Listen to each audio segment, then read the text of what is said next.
Bonjour à tous. Aujourd'hui, on va vous parler de la migration de notre back-end chez Mythic qu'on opère depuis 2 ans, notamment avec l'aide de Symfony. Donc, tout d'abord, je me présente, je suis Joris Calabrese, je suis responsable de l'équipe d'industrialisation des développements. Le but de l'équipe, pour faire simple, c'est de faire en sorte que les développeurs puissent fournir du code de qualité à nos clients. Étienne Broutin, je suis architecte applicatif. Je travaille chez Mythic depuis maintenant 1 an. Et Mythic, qu'est-ce que c'est? C'est une start-up qui a été montée en 2001 par Marc Simoncini. Et comme toute start-up, le but c'était de grossir très rapidement et de faire en sorte de faire venir le maximum d'utilisateurs chez nous afin qu'ils soient adoptés. Et ça, il y a plusieurs biais. Le premier biais, c'est de fournir des fonctionnalités toujours en nombre, toujours plus innovantes les unes que les autres, et aussi de faire de l'acquisition pour s'ouvrir à d'autres domaines, notamment d'autres pays européens, comme l'Allemagne avec French Code, comme l'EXA avec les Pays-Bas, Match avec l'Angleterre. Et cette stratégie, depuis 14 ans, elle a payé, parce qu'aujourd'hui, on est leader en Europe au niveau de la rencontre en ligne.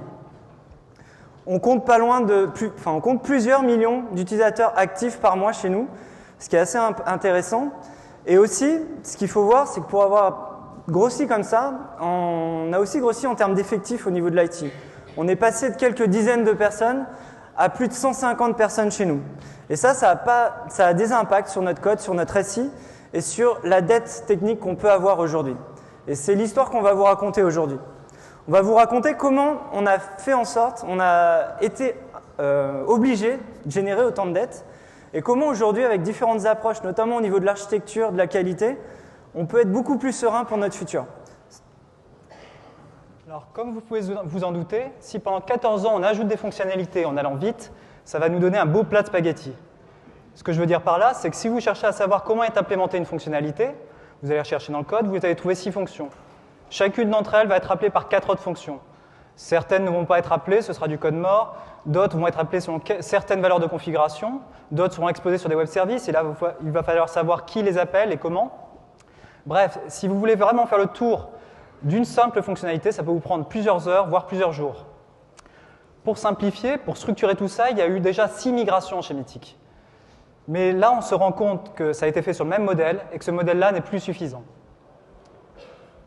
Mythic, il y a 2 ans, était construit autour d'une application monolithique, une grande base de code. Ça a commencé avec un site web classique qui faisait à la fois l'affichage, la logique métier, les lectures en base de données. Quelques années plus tard, il a fallu développer un site WAP. Donc pour ça, pour réutiliser le même code, on l'a placé dans le même dépôt. Il y a des fonctions spécifiques et des fonctions qui sont communes.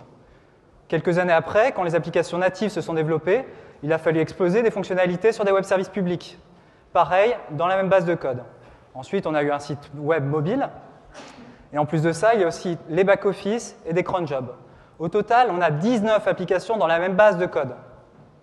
Ça nous donne quelque chose qui est gigantesque. Ça nous fait 700 000 lignes de code PHP non commenté. Pour vous donner un ordre de grandeur, c'est à peu près 3 fois Symfony 2. Autre difficulté, tout le SI est construit autour d'une base de données Oracle gigantesque. Il n'y a pas seulement notre base de code monolithique qui accède dessus, il y a aussi d'autres applications plus petites, les systèmes de mailing, les systèmes de paiement et de facturation, les systèmes d'analyse de données. Il y a des tables qui sont communes, des tables qui sont spécifiques, et la communication entre tous les systèmes est effectuée avec des procédures stockées, des triggers, des vues matérialisées. Pour vous donner quelques chiffres, sur cette base de données Oracle, on a 4000 tables. Et ça, c'est sans compter le sharding, sans compter les bases de données MySQL. On a plus de 400 serveurs. Aussi, chaque site web, selon les pays, selon les marques, chaque application mobile va avoir des fonctionnalités qui sont activées ou désactivées, des paramétrages différents, une intégration différente dessus.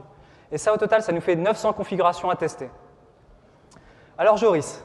Oui, Étienne. Vous êtes chez Mythic depuis maintenant 2 ans, c'est assez jeune. Vous avez besoin de modifier une fonctionnalité existante. Comment est-ce que vous faites? Petit A, vous écrivez à toute la boîte pour demander je vais modifier ça, ça risque de changer ça. Est-ce que vous voyez des inconvénients? Est-ce qu'il va y avoir des problèmes? Réponse B, vous lisez le code de toutes les applications, vous faites des audits sur la base de données pour vérifier, pour connaître tous ceux qui y accèdent, et puis vous faites le tour des projets en cours pour vous assurer qu'il n'y a pas de conflit. Réponse C, vous faites directement votre modification, on verra bien ce qui se passe. Réponse D, pour ne pas prendre de risque, je vais faire une table à part, je vais faire des fonctions à part, et puis une petite surcharge au dernier moment à l'affichage. Au vu de ce que tu nous as présenté, j'ai plutôt l'impression qu'il faut choisir la réponse D, bien que la réponse B aurait été intéressante, mais au vu de la taille de notre SI, je vais plutôt répondre la réponse D du coup. Réponse D, c'est votre dernier mot? C'est mon dernier mot, Étienne. En gros, pourquoi c'est mon dernier mot? Jusqu'à présent, c'est ce qu'on a fait pour éviter de casser notre site, parce qu'on a essayé de greffer une démarche qualité dessus, sur ce code spaghetti. Et aujourd'hui, enfin en tout cas il y a 2 ans, ça ressemblait plutôt au bouton J'ai de la chance de Google. Je vais vous expliquer pourquoi. Il faut savoir d'où on vient déjà. Il y a encore 2 ans, comment on fonctionnait au niveau du développement? On avait un verrouillage de fichiers. Donc en gros, un développeur voulait travailler sur une partie du SI, et il prenait le fichier, il le verrouillait, et du coup ça imposait que tous les autres développeurs ne pouvaient pas utiliser ce fichier-là. Donc je vous laisse imaginer comment ça pouvait être compliqué à 400 personnes, enfin en tout cas à 150 personnes côté IT. Donc ça c'est un premier problème. Le deuxième problème, c'était notre base de données. Au niveau de la base de dev, on n'en avait qu'une seule pour l'ensemble de notre service IT. Et ça c'était un vrai problème parce qu'on ne peut pas rajouter de tests automatisés du coup qui testent de bout en bout ou qui testent juste nos parties basses de notre site. Donc on a trouvé un palliatif, c'est notre service de QA, donc la qualité, qui va se charger de tester finalement tous nos projets un par un pour s'assurer du bon fonctionnement et de faire en sorte que nos utilisateurs aient la meilleure expérience possible. Mais ça, c'était avant. Maintenant, il y a 2 ans, ça devenait trop complexe. On avait une release toutes les 2 semaines. Bien sûr, on avait d'autres déploiements, mais la principale release, c'était toutes les 2 semaines. Ça regroupait à peu près 50 projets. Donc 50 projets, c'est assez énorme. Et le jour des MEP, le release manager, il n'emmenait pas large sur l'open space. Il n'était pas super serein. Alors par contre, quand ça marchait, c'était la célébration. Bon là, c'est la NASA, mais il n'y a pas le même enjeu, mais quand même. Par contre, quand ça failait, là, c'était plus compliqué. Ce qui était compliqué, c'est pas forcément... le problème, c'est déjà ça ne marchait pas pour nos utilisateurs, mais aussi, il fallait trouver le problème. Et avec 50 projets sur une même MEP, c'est beaucoup plus complexe. Donc bref, il y a 2 ans, voilà le constat, on est 10 équipes de développement, on fait à peu près 2 déploiements par semaine et on génère 65 bugs environ par semaine. Donc ce n'est pas forcément des bugs bloquants, mais c'est quand même des bugs qu'il faut corriger. Et si on met en relief tout ça à partir d'une étude qu'a fait Capper-Jones, donc il y a de ça 20 ans déjà, auprès de grosses sociétés IT américaines, il voulait analyser le coût d'un bug en fonction de sa détection, du staging de sa détection. En gros, en phase de développement, ça coûte 25 $. Enfin, il y a 20 ans, ça coûtait ça. En phase post-prod, ça coûtait 16 000 $. Ce qui est important de retenir dans cette étude-là, c'est déjà qu'elle est encore d'actualité et que la courbe est plutôt exponentielle. Et ça se comprend. Quand on découvre un bug après la mise en production, il y a beaucoup plus d'intervenants qui sont sollicités pour corriger le bug. Il y a la QA qui détecte le bug, il y a l'ATMA qui va analyser la root cause, qui va essayer de déterminer de quel projet ça vient, et la correction et tout ce qu'implique le déploiement d'une correction. Donc ce n'est pas complètement hallucinant cette étude. Donc Étienne, si tu devais rajouter des tests automatisés dans ce contexte-là, comment tu procéderais? Réponse A, bon, nous chez Mythic on ne fait pas de bugs donc ça ne sert à rien d'automatiser des tests. Petit b, je vais me focaliser sur des fonctions qui sont très génériques avec peu de contexte Mythic. Réponse C, je vais moquer juste toute la Terre, ça va me prendre à peu près 1 semaine pour moquer une fonction, pour tester une fonction. Ou réponse D, finalement je le ferai plus tard un peu comme tout le monde. Eh bien, les fonctionnalités les plus complexes doivent être testées unitairement. Par contre, si je veux le faire, il faudrait tout refaire, tout refactorer, il y en aurait pour des mois. Donc je crois que ce sera réponse D, je vais le faire plus tard. C'est ton dernier mot? Oui et non. Là, on se rend compte que si on veut maîtriser les impacts de nos changements, si on veut éviter les régressions, si on veut permettre à des nouveaux d'être rapidement opérationnels sur ce code, il va falloir changer d'architecture. On part du principe que la quantité de fonctionnalités qu'on a, le volume de code, on peut simplifier, mais l'essentiel va rester là. Ce qu'on peut faire par contre pour apporter de la lisibilité, pour apporter de la structure, c'est découper ce bloc de code monolithique en plus petites applications, beaucoup mieux structurées. Première mesure, nous allons détacher les sites web de ce bloc de code monolithique. Tous les sites web vont passer par l'API, par les web services. Ce qui fait qu'il n'y aura qu'un seul chemin à suivre. Ça nous permet deux choses. La première, c'est d'éviter des doublons de code. Une seule implémentation dans les web services. Ensuite, ça va être de mutualiser les fonctionnalités. Aujourd'hui, le site web a beaucoup plus de fonctionnalités que les applications mobiles. Avoir toutes ces fonctionnalités déjà présentes sur les web services, ça nous permet de gagner du temps pour les déployer sur chacun des clients. Alors, avec tout ça, ça va être très bien. Ça va nous permettre d'alléger beaucoup plus notre base de code et d'avoir uniquement les web services dedans. Mais par contre, Étienne, là, du coup, on se retrouve dans une situation où, en effet, les interfaces pour nos clients sont claires. Par contre, est-ce que, finalement, notre back-end, il ne reste pas encore complexe et gros, et du coup, reconstruire un monolithique? Tout à fait.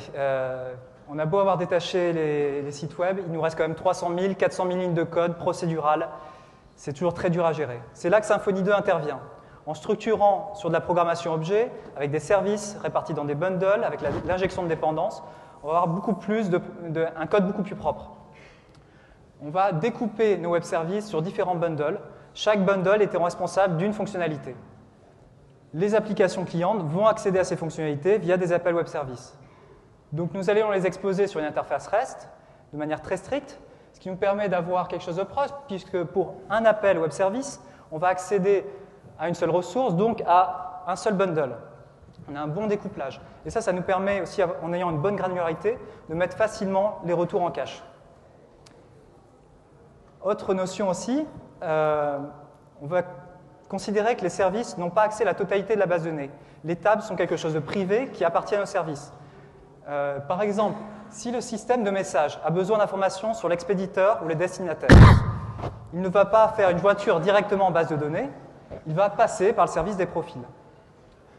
Et comme ça, le service des profils aura entièrement la maîtrise sur ces données et pourra faire évoluer son schéma rapidement.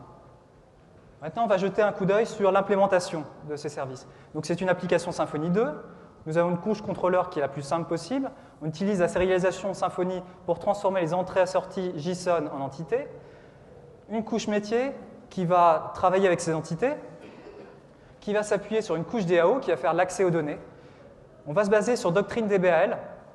On a choisi de ne pas utiliser d'ORM parce que nous utilisons des fonctionnalités assez avancées d'Oracle. Et cette couche DAO va être encapsulée dans une couche de cache pour améliorer les performances.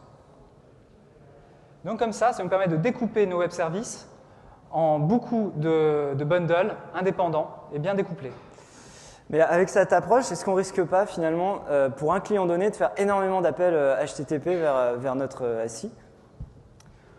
On va prendre un exemple. Par exemple, je vais prendre la fiche d'un membre sur le site web. On se rend compte qu'il faut afficher le nombre de personnes actuellement en ligne. Il faut afficher le nombre de boosts qui sont en stock, le taux de complétion du profil, les photos de la personne, toutes les informations. On a un algorithme de recherche pour voir les profils similaires. On peut avoir le statut de la personne qui est en ligne. Si on compte ça en nombre d'appels web service, ça nous fait 1, 2, 3, 4, 5... Oh, d'accord, ça fait énormément d'appels web service. Ça va être très compliqué. Et si on se place d'un point de vue d'une application mobile qui doit passer par le réseau, ça va prendre plusieurs secondes pour afficher une page. C'est beaucoup trop complexe.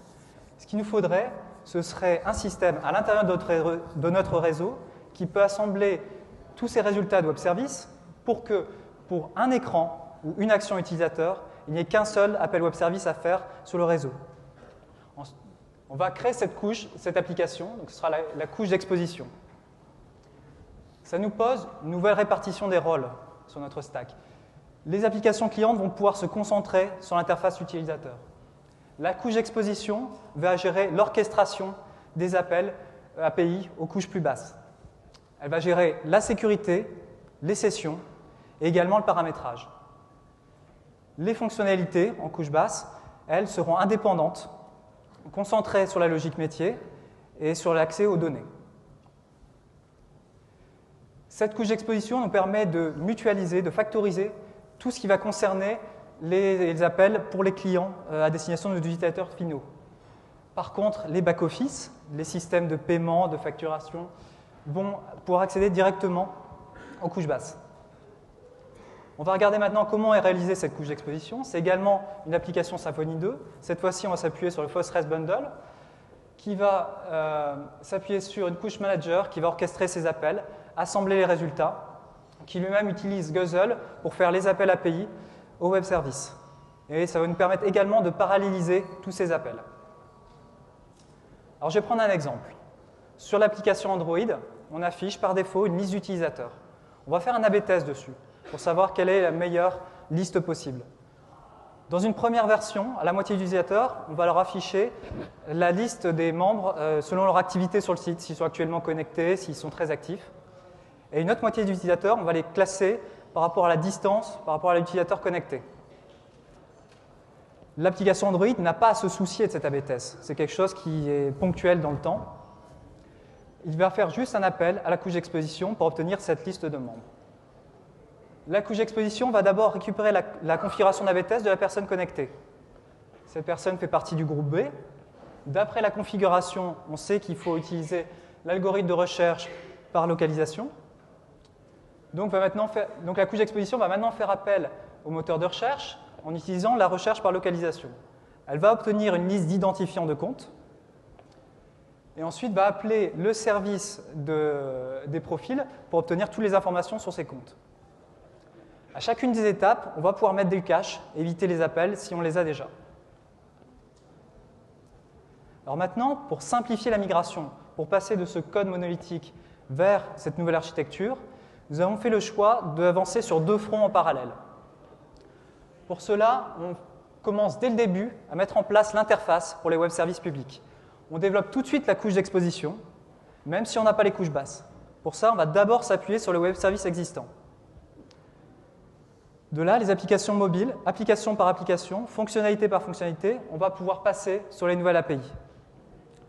Pendant ce temps-là, on va pouvoir avancer également fonctionnalité par fonctionnalité sur les couches basses, réimplémenter cela dans la nouvelle application Symfony 2 et brancher la couche d'exposition sur cette nouvelle application. Ensuite, quand tous les appels seront basculés sur la nouvelle architecture, on pourra couper l'ancienne. Et là, on se rend compte que pour nos applications cibles, pour qu'elles soient correctement codées, il faut changer d'approche qualité.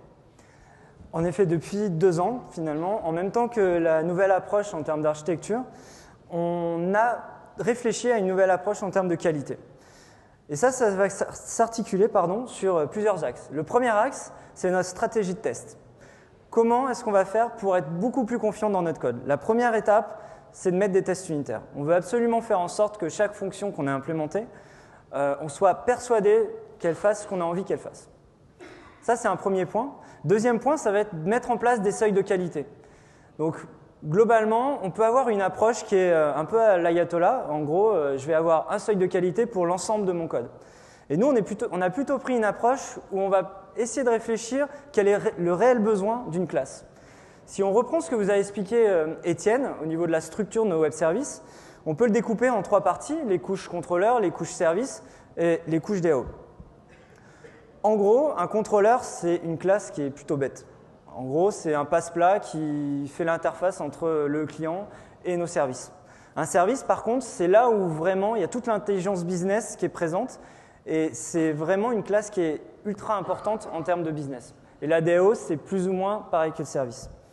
Donc globalement, si on prend 2 métriques qu'on applique chez nous, c'est la complexité. Donc c'est en gros, pour une fonction donnée, c'est le nombre d'opérandes et d'opérateurs. Et on voit un peu, plus c'est grand, plus il y a de nombre d'opérateurs, plus la complexité va être élevée. Et notre code coverage, donc notre couverture de code testée, on se rend compte qu'on a un niveau qui est différent en fonction des classes. Pour les contrôleurs, on va être très passant côté couverture de test. Par contre, au niveau complexité, vu que c'est une classe qui doit être bête, finalement, on va avoir un seuil maximum, un plafond de complexité qui est très bas. A l'inverse, côté service, on va être beaucoup plus exigeant en termes de code coverage. On va exiger un minimum qui est assez élevé, autour de 80-90%. Et par contre, en termes de complexité, forcément, le plafond va monter parce qu'on sait qu'il y a beaucoup de règles business. Et pour la DO, c'est la même chose. Alors, ce que vous allez me dire, c'est finalement, les contrôleurs, ils ne sont jamais testés. Pas vraiment. Ce qu'on va faire, c'est qu'on va utiliser les tests d'intégration pour le faire. Les tests d'intégration vont être là pour nous donner plus de confiance dans nos contrôleurs et nous montrer que finalement toutes nos fonctions fonctionnent correctement entre elles et qu'il n'y a pas de problème. Donc là, techniquement, on a des tests unitaires, on a des tests d'intégration, donc on sait plus ou moins que notre code fait ce qu'on a envie qu'il fasse. Mais par contre, on n'a pas cette vision produit, de comportement utilisateur, d'expérience utilisateur. Et on a envie d'avoir cette métrique-là et ce niveau de qualité chez nous. Et on a trouvé une solution. C'est la méthodologie du Behavior Driven Development.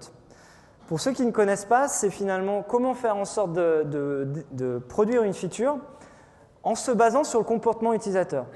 L'idée, c'est de produire un scénario utilisateur écrit, textuel, en anglais, pour nous expliquer ce que doit faire finalement notre application. On va le faire avec le product owner ou le chef de produit. Et nous, on va le plugger avec notre code pour s'assurer constamment que notre comportement utilisateur est toujours présent et toujours fonctionnel.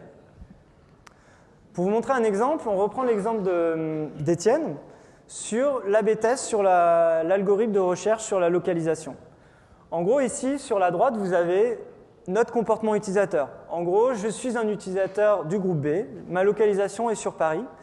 Quand je vais vouloir faire une recherche sur tous les membres en ligne de notre site, eh ben, je m'attends à avoir une liste de profils dont les premiers profils sont proches de moi, sont proches de Paris ou à Paris même.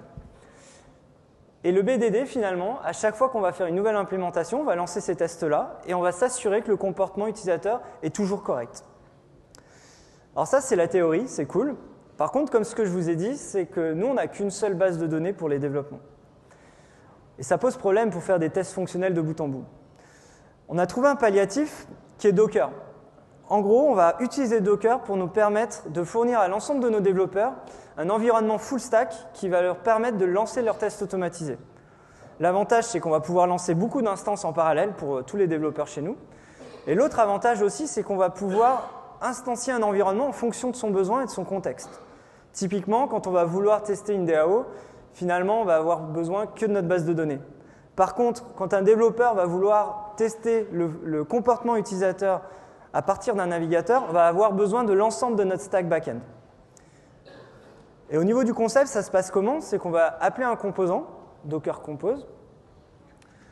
Si on veut tester le front, donc de notre browser jusqu'à la base de données, bah finalement, ce composant-là va se dire, bon, j'ai besoin de notre Oracle, nos MySQL, de nos anciennes briques, de nos briques legacy, parce que comme vous l'a dit Étienne, on est en cours de migration, donc on en a encore, nos nouveaux services, et bien sûr la couche d'exposition qui est là pour lier l'ensemble, pour faire en sorte que le développeur connaisse l'interface à appeler côté client. Et avec ça, ça fait qu'on a un environnement de test qui est monté, qui est transparent pour l'utilisateur, et il n'a pas forcément besoin d'avoir la connaissance de savoir comment monter l'ensemble des briques techniques chez Mythic. C'est ça la force de Docker. Donc là, si on résume, on a nos tests unitaires, nos tests d'intégration, nos tests au niveau des comportements utilisateurs. Donc là, on est bien, quoi. Mais il nous manque une composante, c'est finalement l'aspect visuel et les cas qui sont trop compliqués à décrire. Parce que vous le savez bien, c'est la règle des 80-20. C'est facile de tester 80% de nos cas utilisateurs automatiquement, mais par contre, les 20% qui restent vont nous coûter 80% de notre bande passante. Donc on préfère le faire par des humains, par notre service qualité. Donc aujourd'hui, ils interviennent plutôt côté test dans notre chaîne de production. Et nous, ce qu'on aimerait, c'est faire en sorte de les faire intervenir sur l'ensemble de notre chaîne, à partir du design, pour nous donner un peu plus de billes, pour nous apporter leur expérience en termes de tests du site, de comportement utilisateur qu'ils ont pu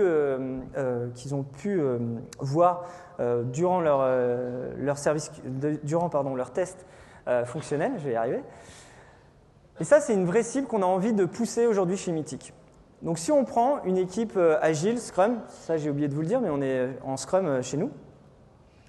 Donc l'équipe type est à cette forme-là. On a des back-end, on a des développeurs front-end. Donc les back-end et les front-end s'occupent de tout ce qui est testabilité, tout ce qui est industrialisation. Et notre product owner qui est là pour nous donner une vision produit, nous décrire les scénarios utilisateurs et nous donner un peu les différentes steps produits qui nous attendent. Et on va faire intervenir différents autres interlocuteurs. Le premier, ça va être la QA, qui va être là, donc notre service QA, qui va nous aider dans la stratégie de test et dans la définition des scénarios utilisateurs.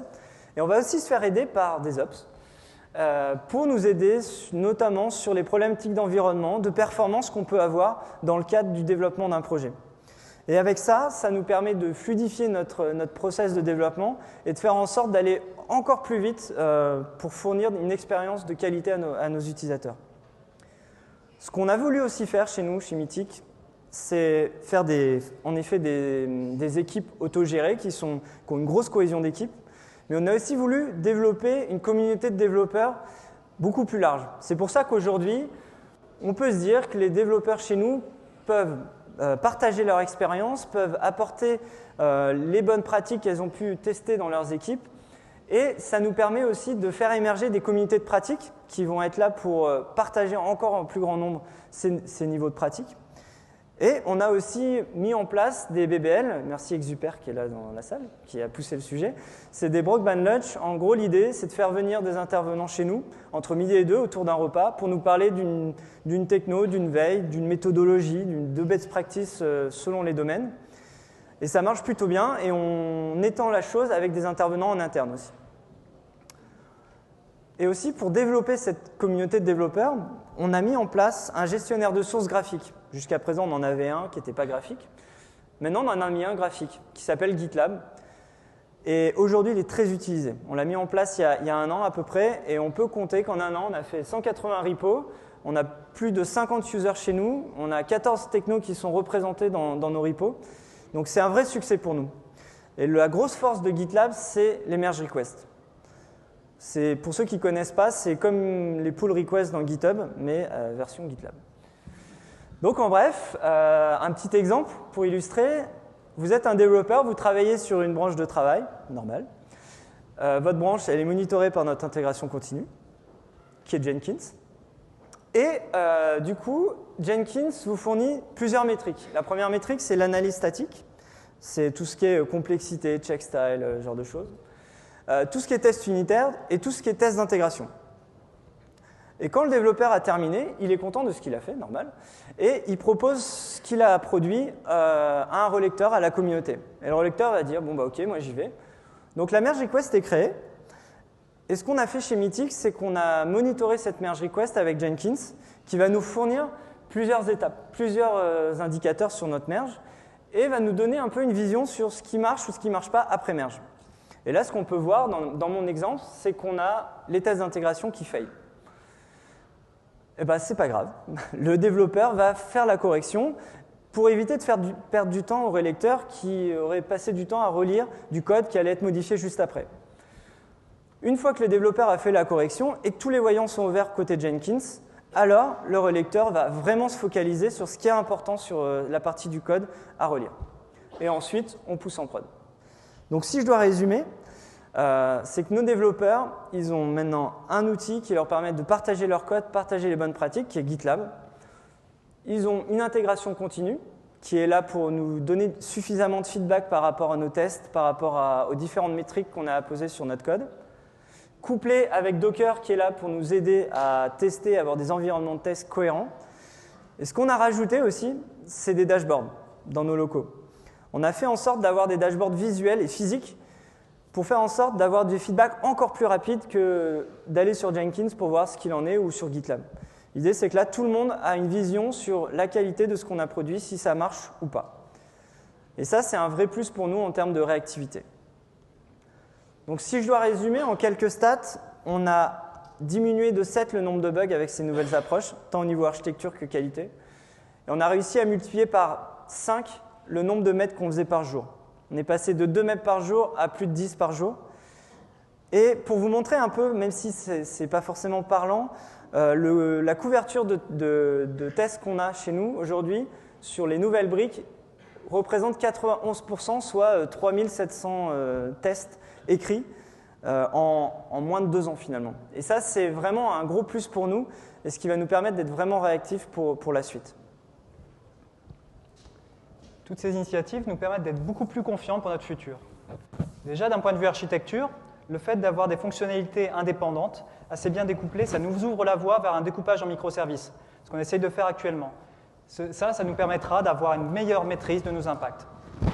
Ensuite, en ayant séparé la partie orchestration et configuration sur une couche séparée, ça nous permet de réutiliser beaucoup plus facilement toutes ces fonctionnalités. Et du coup, ça nous ouvre aussi des portes, cette approche qualité et notamment la culture DevOps qui est en train d'émerger chez nous. Ça nous ouvre la porte au continuous deployment. En gros, c'est faire en sorte de livrer encore plus rapidement à nos utilisateurs une meilleure expérience du produit.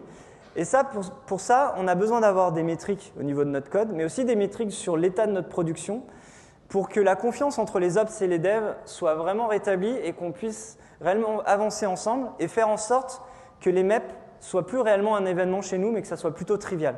Voilà le but du continuous deployment et c'est ce à quoi on s'opère tous les jours chez Mythic. Et donc tout ça, ça nous permettra de répondre aux défis qui nous attendent à l'échelle de Mythic, à savoir améliorer ou proposer des nouvelles fonctionnalités avec un niveau de qualité élevé et un temps de réalisation faible. Bref, en 4 mots, harder, better, faster, stronger. Merci.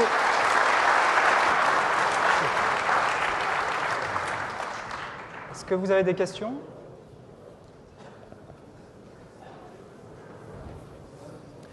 Concernant l'explosion de l'application monolithique en microservices, oui. Combien de personnes, combien de temps? Est-ce que c'était en Symfony full stack ou On t'entend pas du tout par contre. 1, 2, 1, 2. 1, 2, 1, 2. C'est bon, on m'entend là? Ok. Au niveau de l'explosion de l'application de monolithique versus microservices, combien de personnes, combien de temps? Est-ce que c'était en Symfony full stack ou est-ce que vous avez d'abord migré avec les composants pour la réécriture de l'API? Est-ce que vous pouvez nous en dire plus par rapport à ça? Parce que c'est quand même colossal, 700 K lock. Alors, la refonte en Symfony 2 a commencé il y a 1 an et demi, 2 ans. Elle est toujours en cours. Jusque-là, on avançait sur les briques à chaque fois qu'on avait une opportunité métier dessus, c'est-à-dire une nouvelle fonctionnalité ou des grands changements sur quelque chose. Et là, on est en train de vraiment accélérer, d'augmenter le nombre de développeurs dessus. Je sais. Ouais, en gros, on va avoir une équipe qui va faire vraiment que ça, que de la migration, avec à côté des équipes qui vont continuer à travailler pour le business, parce que chez Mythic, on ne peut pas se permettre d'arrêter le business pendant 1 an pour faire une refonte. Du coup, en fait, on a quand même des équipes qui continuent à côté pour travailler sur le business et elles vont continuer cette démarche d'opportunisme dans le sens où on va essayer de migrer petit à petit. Donc en gros, on est sur cette refonte, aujourd'hui, on est une quinzaine de personnes. Bonjour. Là, ici, là. De l'autre côté? Là. Ah, là, ok. Bonjour, moi c'est plus sur l'API d'orchestration, notamment sur le côté performance et le côté de fait d'avoir un appel qui va déclencher plusieurs appels service derrière, le côté latence réseau, le côté quelle couche de transport vous avez utilisé entre l'orchestration et les endpoints spécifiques, et est-ce qu'il y a la sécurité entre et l'impact sur les perfs en fait de tout ça? Alors déjà sur la sécurité, elle est gérée uniquement au niveau de la couche d'exposition, c'est histoire de simplifier les couches basses. Sur les couches basses, on va avoir juste une authentification HTTP qui nous permet d'identifier quel est l'applant, de pouvoir du coup mieux maintenir notre exposition. Ensuite, pour la performance, donc 2 bases sur un appel, démarrer Symfony 2, ça nous prend 10 millisecondes. Donc ça c'est sûr, il y a un coût. Dès que c'est possible, on fait les appels en parallèle. Ça reste assez simple à faire avec Guzzle, donc on gagne en performance. Et ensuite, chacun des appels est facile à mettre en cache. Et là-dessus, on le fait systématiquement.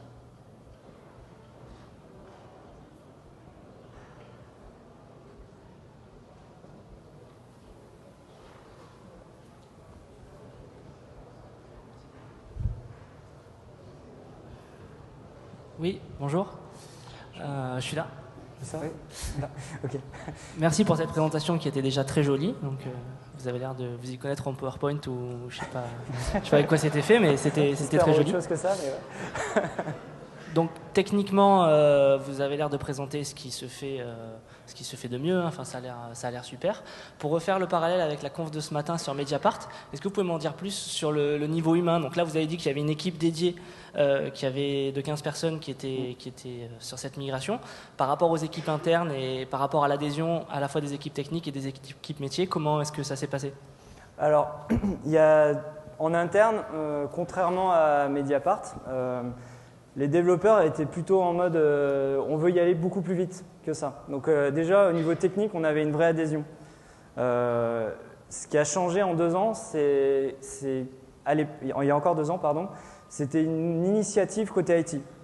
C'est pour ça qu'on a avancé par opportunisme jusqu'à présent. Et quand Étienne vous dit qu'aujourd'hui on met les moyens pour aller plus loin, c'est qu'aujourd'hui c'est une initiative groupe. Donc là on a vraiment les moyens et cette fois c'est nos boss qu'on a convaincus pour aller plus loin là-dessus. Alors au niveau humain, comment ça s'est passé aussi, c'est qu'à l'époque, il y a encore 2 ans, on ne faisait pas du tout de tests.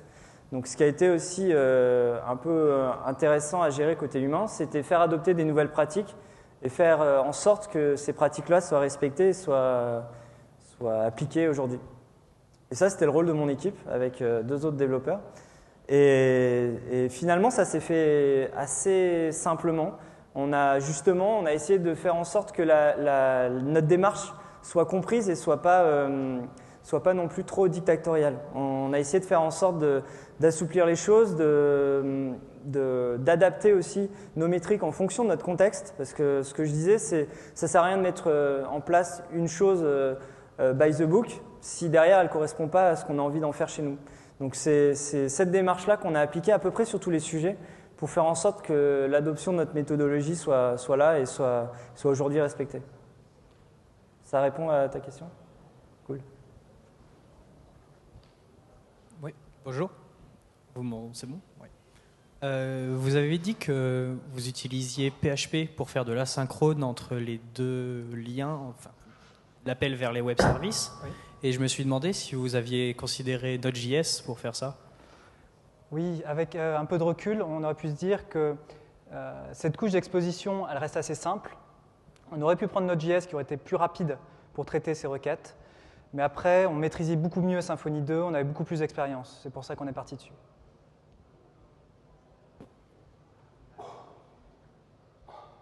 Bonjour. J'ai deux questions. Première est comment vous analysez les bugs par rapport à qualité assurance. Deuxième, c'est comment microservices communiquent async. Est-ce que tu as event-driven ou messaging ou queue? Tu fais la première. Alors, comment communiquer les microservices peut-être il y a un event qui est exposé ou alors, moi, je vais plutôt répondre à la première question sur la gestion de nos bugs. Aujourd'hui, on a un service de TMA chez nous, du coup, qui est là pour les bugs post-prod, du coup.